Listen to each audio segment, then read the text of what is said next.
नमस्कार, मेरा नाम है गौरव पाल। आप देख रहे हैं गौरव का चश्मा। देश में क्या कुछ चल रहा है, अर्नब गोस्वामी क्यों पलटी मार रहा है, क्यों बीजेपी की पोल खोल रहा है, योगी क्या माफिया बन गए हैं, हिंदू राष्ट्र पर भगवा आतंक कौन मचा रहा है और बांग्लादेशी हिंदुओं पर विपक्ष ने कैसे घेर लिया है सरकार को, इन सभी मुद्दों पर चर्चा होगी। लेकिन अगर आप लोग पहली बार हमारे चैनल पर आए हैं तो चैनल को सब्सक्राइब कर बेल आइकन दबा दीजिए। अब तक देश में जो आतंकवाद था उसके एक धर्म से जुड़े होने के आरोप लगते थे। अक्सर राइट विंग के लोग जो थे वो आतंकवाद को इस्लाम से जोड़कर देखते थे, जबकि जो मुस्लिम लोग थे वो ऐसी बात कहते थे कि आतंकवाद का कोई धर्म नहीं है। लेकिन अब देश में भगवा आतंकवादी भी आ गए हैं। आप बोलेंगे ये मैं कैसी बात कह रहा हूं, तो आप ये वीडियो देखिए। हमें पता है कि बिना तांडव के हिंदू राष्ट्र नहीं बनेगा। और भाई इसके साथ साथ ना जय श्री राम के साथ महादेव का नाम हर हर महादेव भी कहना पड़ेगा और हाथ में फरसा भी उठाना पड़ेगा। अगर तुम सोचो ना सर पे भगवा पगड़ी बांध के अगर तुम घूमोगे हिंदू राष्ट्र बनाओगे तो ऐसे ही बनेगा। आपको हिंदू राष्ट्र बनाने के लिए भगवा आतंकवादी भी बनना पड़ेगा। और मैं ये देखना चाहता हूँ कि जो हिंदू राष्ट्र की मांग करता, जो चाहता कि हिंदू राष्ट्र बने, तो आज इस कमेंट में अपनी हाजिरी देना, जय श्री राम लिखना कम से कम। आपने वीडियो देखी। वीडियो में एक व्यक्ति है जिसका नाम है दक्ष चौधरी, जो कि हिंदू राष्ट्र का सबसे बड़ा सिपह सलार बनकर घूमता है। उसके साथ उसके कुछ चेले चपाटे हैं। ये लोग अक्सर सड़कों पर उत्पात मचाते हैं, आतंक मचाते हैं, कहीं गौ रक्षा के नाम पर, कहीं मथुरा में ठेके बंद करवाने के नाम पर। इस बार इन्होंने सीधे सीधे हिंदू राष्ट्र बनाने के लिए भगवा आतंकवादी बनने की चुनौती दे दी है और कहा है कि हिंदू राष्ट्र ऐसे नहीं बनेगा, उसके लिए कुर्बानियां देनी होगी, भगवा आतंकवादी बनना होगा, फरसा उठाना होगा, तलवार उठानी होगी। अब जाहिर सी बात है कि जब हमारे देश में धार्मिक राष्ट्र नहीं बन सकता, हमारे देश के संविधान के खिलाफ है, देश को किसी प्रकार के धार्मिक राष्ट्र में बदलना, संसद के पास भी वो ताकत नहीं है। लेकिन दक्ष चौधरी जैसे दंगई लोग जो बार बार इसी तरीके से दंगा करते हैं और धार्मिक सौहार्द बिगाड़ने की कोशिश करते हैं, वो लोग सड़कों पर उतर कर इस तरीके की बात कह रहे हैं, इस तरीके के वीडियो जारी कर रहे हैं। क्या इनके ऊपर कार्रवाई नहीं होनी चाहिए? क्या इन लोगों को जेल में डालना नहीं चाहिए? क्या इनके ऊपर देशद्रोह का मुकदमा नहीं लिखा जाना चाहिए? क्योंकि ये लोग देश में अशांति फैला रहे हैं। मेरा मानना यह है कि अब तक किसी दाढ़ी टोपी वाले ने यह वीडियो बनाई होती तो वो जेल चला गया होता। अब चलते हैं योगी और अखिलेश की ओर। अखिलेश यादव ने कह दिया है कि योगी माफिया है। जी हां, ये खबर इस समय ट्रेंडिंग में है और सब लोग यही कह रहे हैं कि क्या योगी माफिया है। कई तस्वीरें दिखाई जा रही हैं, कई तस्वीरें दिखाई जा रही हैं। तो अगर हम तस्वीरों का ही सब कुछ ठीक मान लें और मेरे साथ खड़ा होने वाला ही अगर माफिया है, तो मेरी तस्वीर तो मुख्यमंत्री जी के साथ भी है,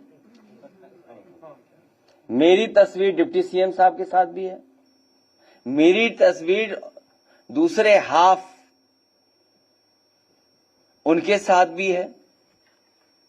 तो अगर मेरी तस्वीर और मुख्यमंत्री जी की तस्वीर आप देखते हैं तो माफिया किसको पाएंगे आप? लगता है धूल कैमरों की उस पर लग गई है।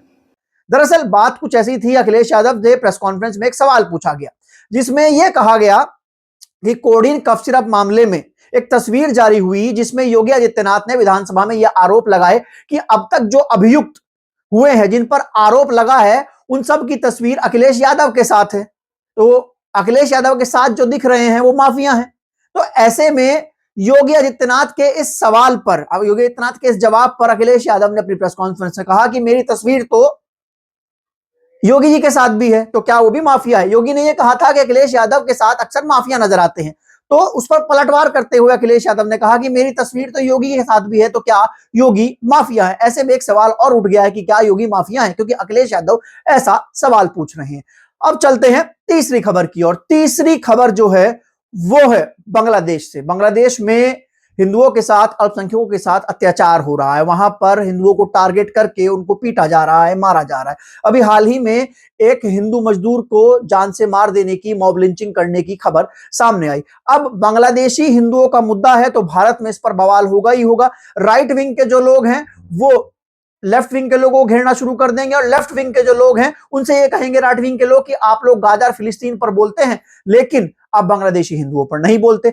अक्सर देखा तो यह जाना चाहिए कि हमारे देश की सरकार को बांग्लादेशी हिंदुओं के लिए इंटरवील करना चाहिए, क्योंकि बांग्लादेश में जो हालात बन गए हैं, वहां की सरकार का राज नहीं है, वहां पे सिर्फ जो है एक तरीके से उत्पात मचा हुआ है और अल्पसंख्यकों को वहां पे बड़ी दिक्कत हो रही है। ऐसे में प्रियंका गांधी ने सरकार को घेर लिया और प्रियंका गांधी ने सरकार को घेरते हुए ये कहा कि सरकार को बांग्लादेशी हिंदुओं के मामले में बांग्लादेश की सरकार से बात करके इंटरवील करना चाहिए। वहां पर जो अल्पसंख्यकों के साथ, हिंदुओं के साथ जो हो रहा है वो गलत हो रहा है। सरकार बात करे, जो हमारे विदेश मंत्री है जयशंकर जी, वो बात करे और प्रधानमंत्री मोदी जो है इस मामले पर संज्ञान ले। अब विपक्ष ने बीजेपी का, राइट विंगर्स का ये मुद्दा तोड़ दिया। उन्होंने साफ तौर पर मांग कर दी कि बांग्लादेश में जो हो रहा है उसको लेकर सरकार जो है उसमें इंटरवील करे।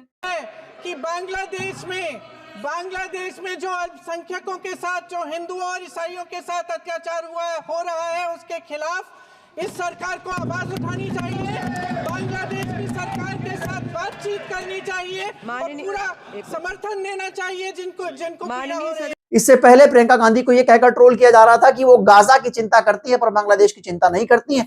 ऐसे में प्रियंका गांधी ने मुंह तोड़ जवाब दे दिया।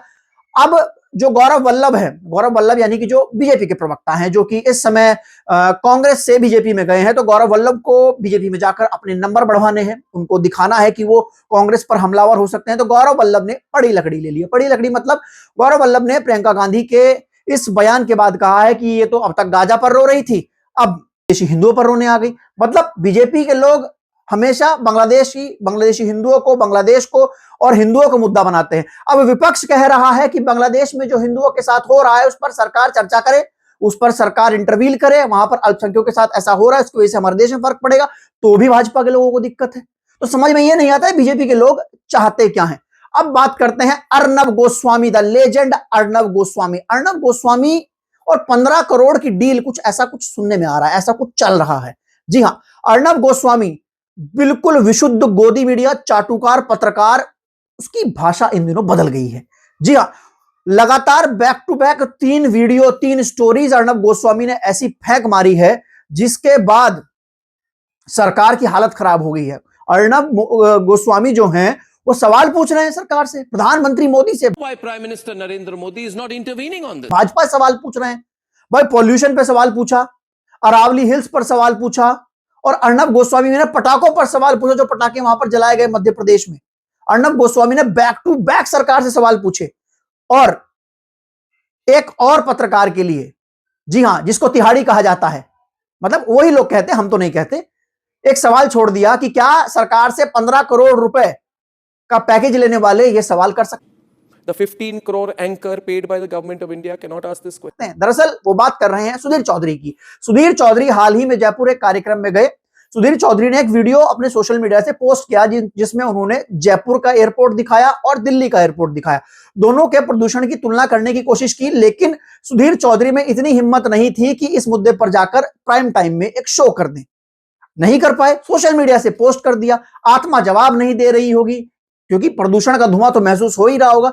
सोचा कि चलो सोशल मीडिया से ही पोस्ट कर दिया जाए, लेकिन उन्होंने इस पर एक स्टोरी नहीं की। सुधीर चौधरी इस समय डीडी न्यूज के लिए काम कर रहे हैं। बताया जाता है कि 15 करोड़ का पैकेज उनको दिया जा रहा है, इसलिए वो चुप रहते हैं, सरकार के खिलाफ कुछ बोलते नहीं है। अब अर्नब गोस्वामी को यही दिक्कत हुई है। वो 15 करोड़ का पैकेज जो है वो सुधीर चौधरी को दे दिया गया है, अर्नब गोस्वामी को नहीं दिया जा रहा है। अब अर्नब जो है बेचारे वो थोड़े से परेशान, हताश और मायूस हैं, इसलिए बार बार सरकार की रेल बना रहे हैं। लगातार 3 स्टोरी में सरकार से भारी भरकर सवाल पूछ चुके हैं। अब मुझे ऐसा लग रहा है कि जिस तरीके से अर्नब ने स्टोरीज की हैं, जल्दी ही उनको भी 15 करोड़ मिल ही जाएगा। फिर वापस अर्नब जो है वो अपने जो उनका कर्म है, जो उनका धर्म है, चाटुकारिता, उस पर पहुंच जाएंगे। आपको ये चारों स्टोरीज कैसी लगी हमें जरूर बताइएगा और तब तक के लिए चलते हैं, फिर मिलेंगे दूसरे वीडियो में। धन्यवाद, नमस्कार।